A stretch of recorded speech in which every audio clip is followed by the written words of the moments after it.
તો નમસ્કાર મિત્રો, આપણે ફેરથી આવી ગયા છે બ્લોકમાં. તો અહીંયા જુઓ તો સરસ આપણે બાવળિયા બનાસકાંઠામાં બાવળ ઉગે છે, અહીંયા નાળિયેર ઉગે છે બાવળની જેમ, બોલો. અને આ જુઓ વસ્તી જાય હરી સરસ. અને અમે અત્યારે હાલ સોમનાથમાં છીએ, તો પછી થોડે થોડે ધીરે ધીરે ચાલતા જઈ રહ્યા છીએ. અને વસ્તી જુઓ કેટલી બધી વસ્તી હોય છે, અને ત્યાંનો નજારો બહુ સરસ હોય છે. તમારા પૈસા એકદમ વસૂલ થાય, દર્શન પણ બહુ સરસ રીતે થશે. તમે એકવાર જરૂરથી દ્વારકા જાજો. દ્વારકાનો આ દરિયો છે, જોઈ લો, મસ્ત છે. અને મજા આવી ગઈ અમને એમાં, મોજા બોજા ઉછળવાની મજા આવી જઈને. તમે જુઓ તો તમે પણ આવજો, અહીંયા પૈસા તમારા પણ વસૂલ થાય. એમ કે ખાલી પોણીમાં પગ મેળશો ને તો એમ થઈ જાય કે બહુ મોજ મોજ મોજ મોજ મોજ મોજ પૈસા વસૂલ થઈ જાય હો ભાઈ.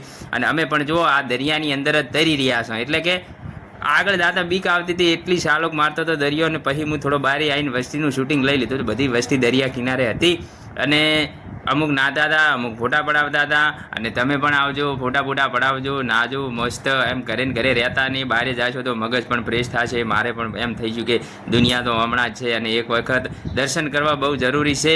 અને વિડીયોમાં અવાજ ખોટો આવશે એટલે તમે પંખો બંધ કરી નાખો ભાઈ, કારણ કે વિડીયોવાળા જોશે ને તો એમ થશે કે આજે અવાજ કેમ આવે છે. જો સરસ નજારો છે, અને એ ભાઈ પંખો બંધ કરો, સરસ નજારો છે. અને જોઈ લો આ ઝલક, એ ઠેક પગ સુધી પાણી આવે છે ભાઈઓ. સરસ સરસ વિડીયો લાગે તો કોમેન્ટ કરજો, શેર કરજો, અને જય દ્વારકાધીશ કોમેન્ટમાં જરૂરથી લખજો. અને તમે જુઓ તો સરસ એવું મજા આવી ગઈ ફરવાની હો ભાઈ.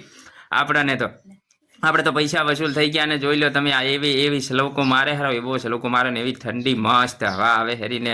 એમ થઈ જાય કે અહીંયા એસીની જરૂર નથી, બસ અહીં ખાલી બેહી રહ્યો ને તો એમ એસી જેવો વાયરો આવે છે. અને પાણીની જો દરિયાનું પાણી જે છે ને એ પણ ખારું છે હો ભાઈ, કારણ કે હમણાં કોઈ એવું કહેવામાં આવે છે કે ભાઈ જે રૂકમણી હતા, કૃષ્ણના પત્ની રૂકમણી હતા, એનો કોક શરાબ છે. એટલે આ લોકો બધા અહીંયા પાણી પીવા માટે બહારથી મંગાવે છે, જે પીવા માટે, નાવા ધોવા માટે અહીંનું જ વાપરે છે. કારણ કે અહીં એ જગ્યાનું પાણી બધું ખારું છે, અને દરિયાનું એ ખારું જ પાણી છે. એટલે અમને આ થોડી ખબર છે એટલી તમને જણાવી દીધું. એટલે તમે પણ પોણી ભાઈ હારે લઈને ના આવતા હો, અહીં મળી જાય એમ તો. પણ પૈસા તેના ઘોડાવાળા ભાઈ છે, અમારી જોડે આવ્યા હતા ને કહેતો હતો કે 50 રૂપિયામાં ફોટો પડાવો તો પડાવી લો, પણ અમારે ફોટો પડાવવાની ઈચ્છા નથી. અને પછી આગળ થોડું જો એટલે કેમેરો મેં નાખ્યો ફેરથી પાછો દરિયો બહુ છાલોક મારતો હતો. અને છાલોક જુઓ તમે આ કેમેરામાં જોઈ રહ્યા છો, મારી પાછળ જુઓ સરસ એવી છાલોક મારે હરો દરિયો. અને આ વસ્તી પણ ઊભી હશે હરીને સેલ્ફી લે હરી. અને આ બા ધીરે ધીરે હડતા ઘોડો લઈને મારી જોડે આવી રહ્યા છે, ને મને પૂછે હેરા ફોટો પડાવો છે ભાઈ.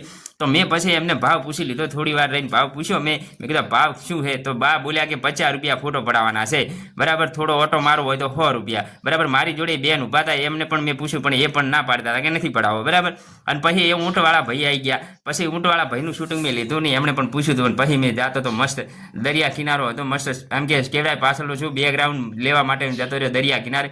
અને આ વસ્તી જુઓ તમે, અડધી અંદર વસ્તી નાવે હરી, અડધી બારે છે. ને હું બારે ઊભો અમારા સ્ટાફવાળાને બધાને બોલાવું હરો છું કે હેડો ભાઈ હવે મોડું થઈ ગયું, હવે અમારે ઘરે જ આવવું છે.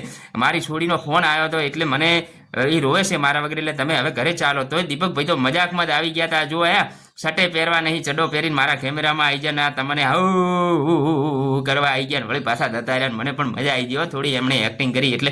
અને પછી જુઓ તો આગળ થોડું જુઓ તો આ દરિયો કેવો સાલોક મારી રહ્યો છે. અને આ એક ભાઈ જાહેરા મારા કેમેરામાં જોઈને પછી અવળું ભરી ગયા છે, ખબર નહીં અહીંયાનું શૂટિંગ નહીં ગમતું હોય. ને એક ભાઈ ચણાચૂર વાળો પણ અહીંયા ફરે હરો, તમારે ખાવું હોય તો મસ્ત મસાલો નાખીને હાલશે. અને આ બેન પણ દડે રમે હરા, ભાઈઓ બધા ચાલતા જાહેરા. એક ભાઈને સેલ્ફી ફોન લેતા એમ કેમેરો એમ કે શૂટિંગ કરતા જતા હતા.